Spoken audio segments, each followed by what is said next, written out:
नमस्कार मित्रांनो, बरीच माझ्याकडे येणारी जे पेशंट असतात त्यांचं एक म्हणणं असतं की डॉक्टर साहेब आम्हाला औषधांची भीती वाटते, औषधांचे साईड इफेक्ट होऊ शकतात आणि त्याच्यामुळं विना औषधिक आपण आपल्या लैंगिक समस्यांसाठी किंवा इरेक्टाईल डिस्फंक्शनसाठी किंवा प्रीमॅच्युअर इजॅक्युलेशनसाठी आपण काय वापरू शकतो आणि त्याच विषयावर मी आज हा व्हिडिओ बनवित आहे। मी आहे doctor Umesh, as a clinical sexologist म्हणून गेल्या 40 वर्षापासून मी तुम्हाला मार्गदर्शन करीत आहे। मित्रांनो, जर खरोखर माझे सायंटिफिक व्हिडिओ तुम्हाला जर पाहिजे असतील तर मी रोजचे 2 व्हिडिओ तुमच्या समोर ठेवत असतो, कारण की जेणेकरून तुम्हाला चांगलं प्रॉपर सायंटिफिक नॉलेज आणि या व्हिडिओद्वारा प्रॉपर काउन्सिलिंग झालं पाहिजे, त्यासाठी मी नेहमी प्रयत्न करत असतो। खरोखर तुम्हाला माझे व्हिडिओ आवडत असतील तर लाईक करा, शेअर करा, आपल्या मित्रांना पाठवा, जेणेकरून तुमच्या हाताने पण चांगली समाजसेवा ही झालीच पाहिजे।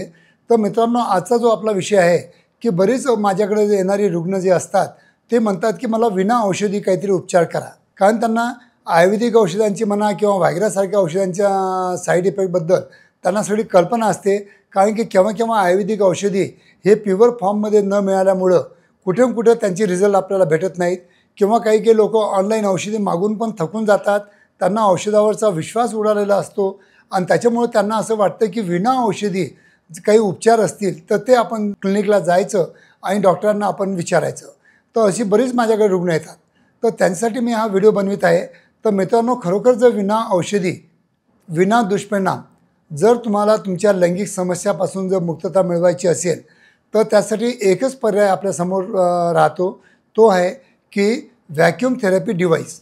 हा व्हॅक्यूम थेरपी डिव्हाइस किंवा पेनिस पंप आपण ज्याला म्हणतो हे खूप छान आहे, कारण ह्या व्हॅक्यूममुळं आपल्या इंद्रियाकडच्या रक्तवाहिन्या जे चोकअप झालेल्या असतात त्या ओपन व्हायला याची मदत होते।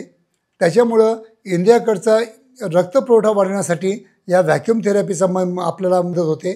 त्याच्यानंतर पेनिस हेल्थ चांगली मेंटेन ठेवण्यासाठी पण या आपण पेनिस पंपचा यूज करू शकतो। त्याच्यानंतर आतलं जे स्पॉन्जी टिश्यू असतं, जिथं रक्त पूर्ण साठवलं जातं आपल्या इंद्रियाकडं, तर त्याच्यामुळे पण त्या स्पॉन्जी टिश्यूची हेल्थ मेंटेन ठेवण्यासाठी या व्हॅक्यूम थेरपी मशीनचा आपण आपल्या आयुष्यामध्ये, लैंगिक आयुष्यामध्ये चांगल्या प्रकारे वापर करून विना औषधी काही समस्या आपण थोड्याफार प्रमाणात चांगलं जर वापरलं 10 मिनटं सकाळी आणि 10 मिनटं संध्याकाळी, तर तुम्हाला मदत होऊ शकते। म्हणून मित्रांनो, मी तुम्हाला नेहमी सांगत असतो की जर तुम्हाला विना औषधी जर तुम्हाला काही उपचार पाहिजे असतील तर व्हॅक्यूम थेरपी हा एक तुम्ही पर्याय निवडू शकता। दुसरं माझ्याकडं शॉकवेव्ह थेरपी आहे। तिसरं माझ्याकडं पिशॉट थेरपी आहे।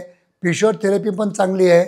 तिथं आम्ही तुमचंच रक्त घेतो, तेच रक्त आम्ही सेंट्रिफ्यूज करून त्याच्यामध्ये ग्रोथ फॅक्टर टाकून ते आम्ही तुमच्या इंद्रियामध्ये एक इन्सुलिन सिरिंजद्वारा आम्ही टोचतो।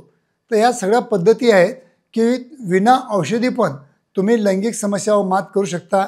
म्हणून हा व्हिडिओ मी तयार केला।